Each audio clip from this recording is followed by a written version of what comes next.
मैं डॉक्टर कल्याण रवि, सहायक अध्यापक भूगोल। हमारा विषय है सामाजिक भूगोल। फोर्थ सेमेस्टर के एमए फोर्थ सेमेस्टर के फर्स्ट पेपर फर्स्ट इकाई, जिसके अंतर्गत है समाज की परिभाषा, अर्थ, उत्पत्ति एवं प्रकार। हम आज समाज का अर्थ के बारे में चर्चा करने जा रहे हैं।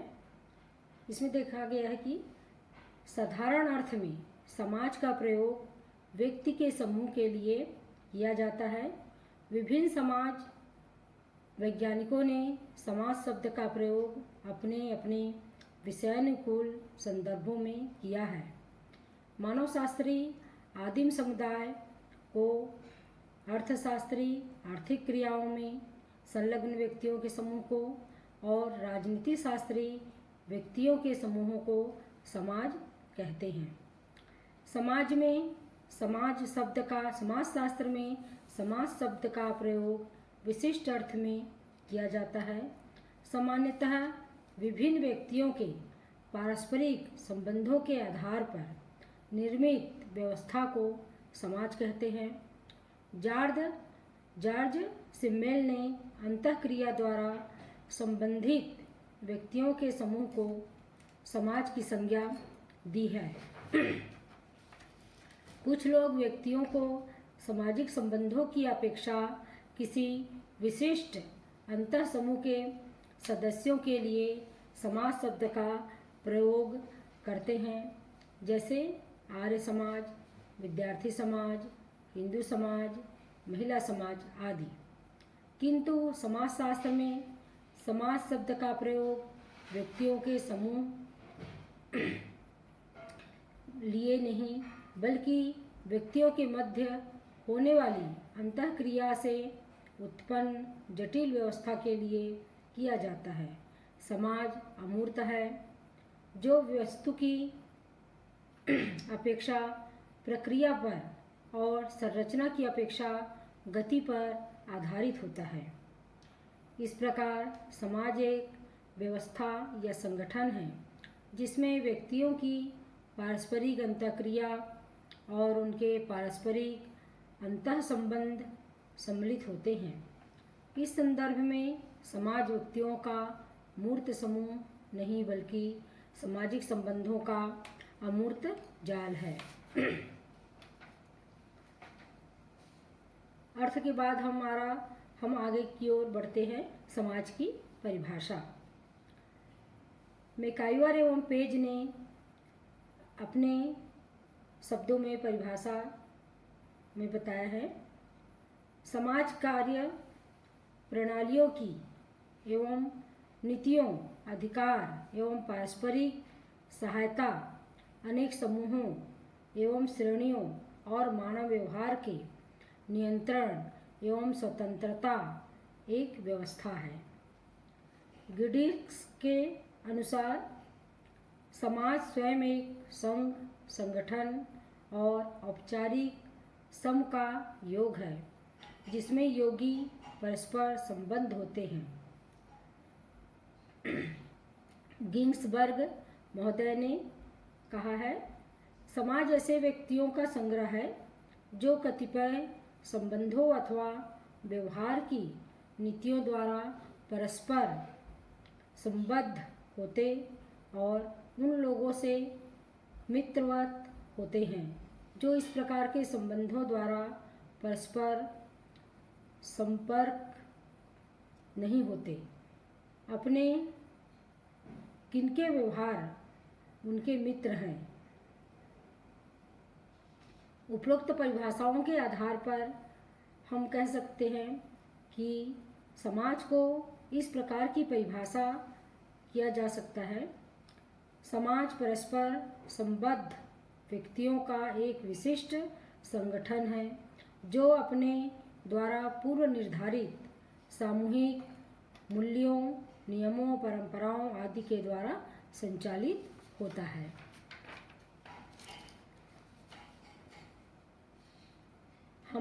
हमारा है समाज की प्रमुख विशेषताएं। आगे की है समाज की प्रमुख विशेषताएं, जिसमें हमारा पहला है समाज अमूर्त है। समाज व्यक्तियों के सामाजिक संबंधों का जाल है। सामाजिक समय को केवल अनुभव किया जा सकता है, इसे देखा या छुआ नहीं जा सकता। अतः संबंधों के आधार पर निर्मित समाज भी अमूर्त होता है। राइट ने स्पष्ट किया, समाज व्यक्तियों का समूह नहीं बल्कि समूह के व्यक्तियों के बीच संबंधों की व्यवस्था है। रियूटर के अनुसार है, समाज एक वस्तु नहीं बल्कि संबंध स्थापित करने की प्रक्रिया है। पारस्परिक जागरूकता समाज के लिए अनिवार्य है। जब व्यक्ति एक दूसरे की उपस्थिति से परिचित होते हैं तब उनमें पारस्परिक जागरूकता उत्पन्न होती है और अंतःक्रिया आरंभ होती है। जागरूकता के अभाव में अंतःक्रिया नहीं हो सकती, जो समाज निर्माण का मूल आधार है। अतः सामाजिक संबंधों की स्थापना या समाज की रचना के लिए पारस्परिक जागरूकता की उपस्थिति अत्यंत आवश्यक है। तीसरा हमारा पॉइंट आता है, समाज में समानता और असमानता दोनों पाई जाती है। समानता समाज का अनिवार्य तत्व है। मैकाइवर के अनुसार समाज का अर्थ समानता है। समानता की भावना के आधार पर ही दो या अधिक व्यक्तियों में पारस्परिक संबंध स्थापित होते हैं, जिससे समूह और समाज का निर्माण होता है। आदिम या प्रारंभिक समाज में समानता रक्त संबंधों पर आधारित होती थी। अब समानता का आधार व्यापक हो गया है, जैसे धर्म, भाषा, राष्ट्रीयता आदि। असमानता भी समाज के लिए आवश्यक है। समाज के व्यक्ति के लिए समानता की भांति असमानता भी महत्वपूर्ण है।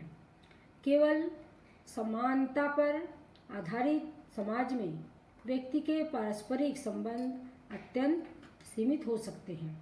इनमें गतिशीलता के लिए असमानता की आवश्यकता पड़ती है। सामाजिक व्यवस्था में भिन्नता होने पर पारस्परिक आदान प्रदान तीव्र हो जाता है और समाज प्रगति करता है।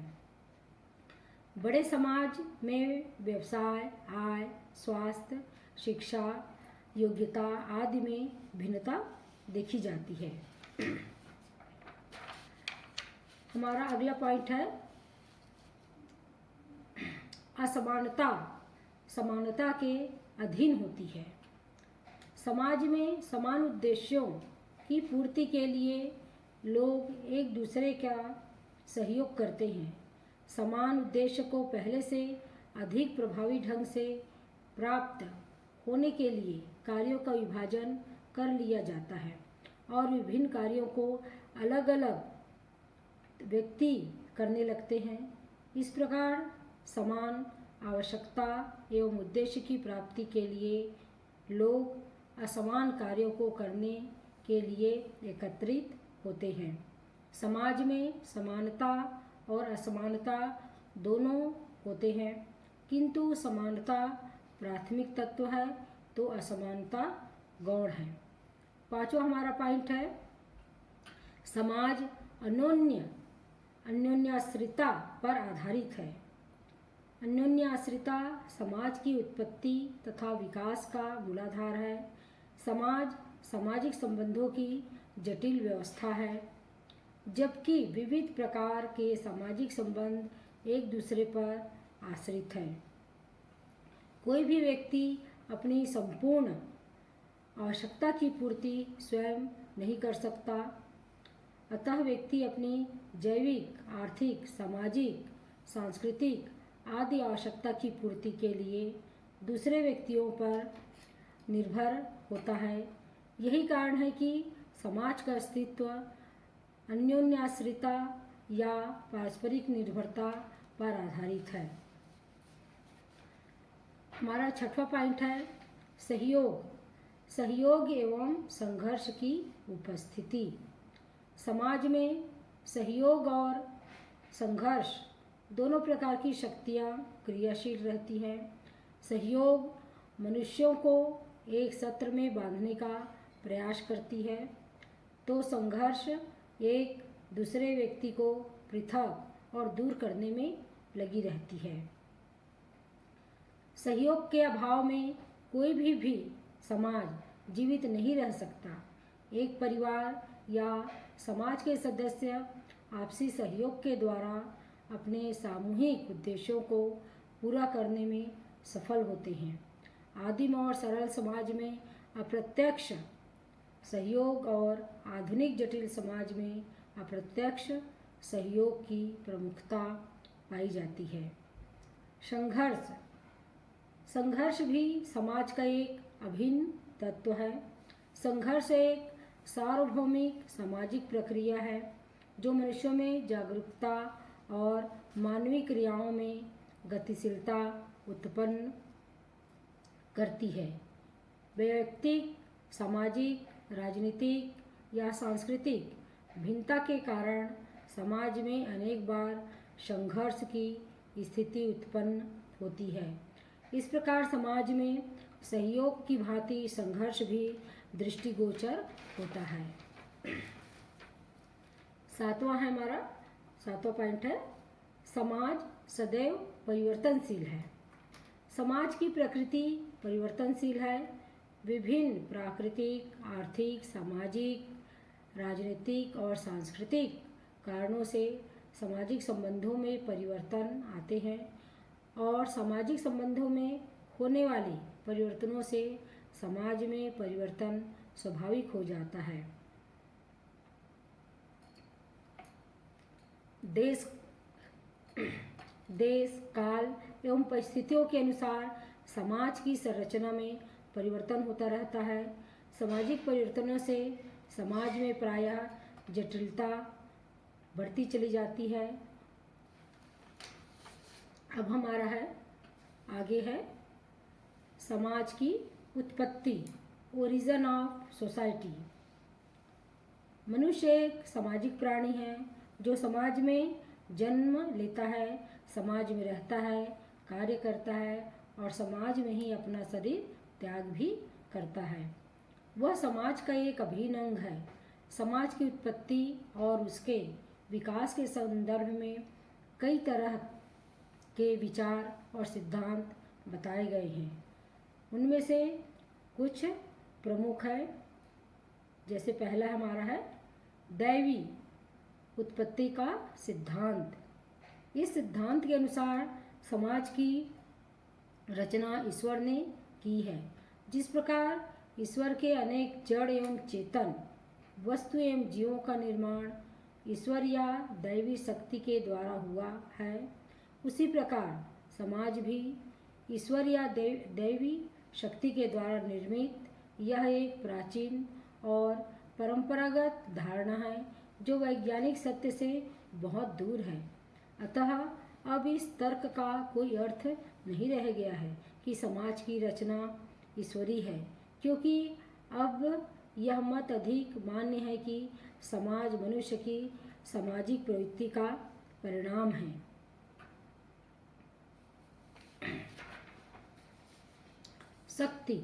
शक्ति सिद्धांत। दूसरा हमारा पॉइंट आता है शक्ति सिद्धांत। यह सिद्धांत इस बात पर बल देता है कि समाज सर्वोच्च शारीरिक शक्तियों का परिणाम है। शक्ति सिद्धांत के अनुसार शक्तिशाली व्यक्ति निर्बल और अल्प शक्ति वाले व्यक्तियों को बलपूर्वक अपने अधीन करने में समर्थ होता है। मानव सभ्यता के प्रारंभिक काल में जिस मनुष्य के पास असाधारण शक्ति थी, उसने अन्य मनुष्यों को आतंकित किया, जिससे ये उनकी अधीनता स्वीकार कर लिए। इस प्रकार शारीरिक शक्ति के आधार पर व्यक्ति के एकत्रित होने से समूह और समाज की उत्पत्ति हुई है। समाज के विकास में शारीरिक शक्ति को एक महत्वपूर्ण तत्व माना। महत्वपूर्ण तत्व माना जा सकता है, किंतु समाज के निर्माण के लिए केवल शक्ति ही पर्याप्त नहीं लगती। समाज के निर्माण में ऐच्छिक भावना तथा साथ रहने की भावना भी कम महत्वपूर्ण नहीं है। तीसरा हमारा पॉइंट आता है सामाजिक संविदा सिद्धांत। इस सिद्धांत के अनुसार समाज मनुष्यों द्वारा किया गया एक संविदा समझौता है, जिसे कुछ उद्देश्यों की पूर्ति के लिए बनाया गया। इस सिद्धांत के पक्ष में हॉब्स का कहना है कि प्राकृतिक अवस्था में मनुष्यों का जीवन एकांतमय, निसहाय, दुखी और पशुवत, एक व्यक्ति दूसरे व्यक्तियों का शत्रु था और अपने पड़ोसियों से लड़ता झगड़ता रहता था। परस्पर संघर्ष के दुष्परिणामों से बचने तथा दूसरे मनुष्यों के साथ शांतिपूर्वक रहने के उद्देश्य से मनुष्यों ने परस्पर समझौता किया और साथ साथ रहने लगे। इस प्रकार समझौता के आधार पर समाज संगठित हुआ। हॉब्स के मत के विपरीत लॉक मानते हैं कि प्राकृतिक अवस्था में संघर्ष नहीं होते थे और वह शांति, सहयोग और सुरक्षा पूर्ण अवस्था थी। उस अवस्था में किसी नियम या न्याय का प्रावधान नहीं था और मनुष्य एकाकी व्यतीत करता था। एक दूसरे के साथ रहने तथा सहयोग प्राप्त करने की भावना से उत्पन्न होने पर मनुष्य ने साथ रहने का समझौता किया, जिससे सुरक्षापूर्वक रह सके। जे.बी. रूसो के मतानुसार प्राकृतिक अवस्था में समान आत्मनिर्भरता और संतुष्टि विद्यमान थी। वे सुख और साधारण जीवन व्यतीत करते थे, किंतु जनसंख्या वृद्धि के साथ ही पारस्परिक झगड़ा बढ़ने लगा। सभ्य समाज को स्थापित करने की आवश्यकता की अनुभूति हुई। अतः इस आवश्यकता से प्रेरित होकर मनुष्यों ने एक संविदा किया, जिसके द्वारा प्रत्येक व्यक्ति अन्य व्यक्ति के साथ एक सूत्र में बंधकर भी पूर्व की भांति स्वतंत्र हैं। हमारा चौथा पॉइंट आता है विकासवादी सिद्धांत। समाज की उत्पत्ति के विषय में विकासवादी सिद्धांत सर्वाधिक मान्य व्याख्या प्रस्तुत करता है। इसके अनुसार समाज क्रमिक विकास का परिणाम है। विकास प्रक्रिया के अनुसार समाज संगठित से असंगठित की ओर, असंगठित से संगठित की ओर और अपूर्ण से पूर्ण की ओर सतत विकास करता जाता है। प्रारंभिक काल में मनुष्य परिवार और नातेदारी के रूप में संगठित हुए। सामाजिक चेतना के विकास में धर्म भी एक महत्वपूर्ण तत्व था। उस समय धर्म और नातेदारी का संबंध अत्यंत घनिष्ठ था। बाद में धर्म नातेदारी का पर्याय वन बन गया और कबीले का मुखिया ही धार्मिक पुरोहित भी होने लगा। जनसंख्या वृद्धि के साथ साथ लोग पशुपालन और कृषि भी करने लगे, जिससे उनके जीवन में स्थायित्व आने लगा। पहले गांव और बाद में नगर भी बस गए। आर्थिक कार्यों में भिन्नता एवं विविधता बढ़ती गई। लोगों के आर्थिक, सामाजिक एवं सांस्कृतिक आवश्यकताएं बढ़ती गई, जिनके परिणाम स्वरूप सामाजिक संबंध के स्वरूप में भी अत्यधिक परिवर्तन हुए, जिससे समाज अत्यधिक जटिल होता गया। असंगठित एवं असभ्य की स्थिति से विकसित होकर समाज पूर्ण संगठित और पूर्ण सभ्य समाज के स्थान पर पहुंच गया। आज संपूर्ण राष्ट्र ही एक समाज बन गया है। इस प्रकार ज्ञात होता है कि समाज का जन्म किसी समझौते के कारण नहीं बल्कि विकास की प्रक्रिया के अनुसार स्वतः हुआ है। वर्तमान समाज विकास के विभिन्न चरणों से होता हुआ आधुनिक जटिल स्वरूप प्राप्त कर लिया। काम्टे के अनुसार समाज की उत्पत्ति संघ की आवश्यकता का प्रतिफल है और मनुष्य द्वारा अनुभूत आवश्यकता का विकास निश्चित नियमों के अनुसार हुआ। हर्बर्ट स्पेंसर के अनुसार मानव समाज का विकास उन सभी सिद्धांतों के ही अनुसार हुआ है जिसके द्वारा समस्त चर अचर पदार्थों का विकास हुआ। उन्होंने समाज का विकास क्रमिक चरणों के रूप में पुरातन, आदिम, आतंकवादी और औद्योगिक अवस्था का उल्लेख किया है। इस प्रकार समाज के उत्पत्ति के बारे में देखा गया। अब हम अगले सत्र में समाज के प्रकार के बारे में बताएंगे। नमस्कार, धन्यवाद।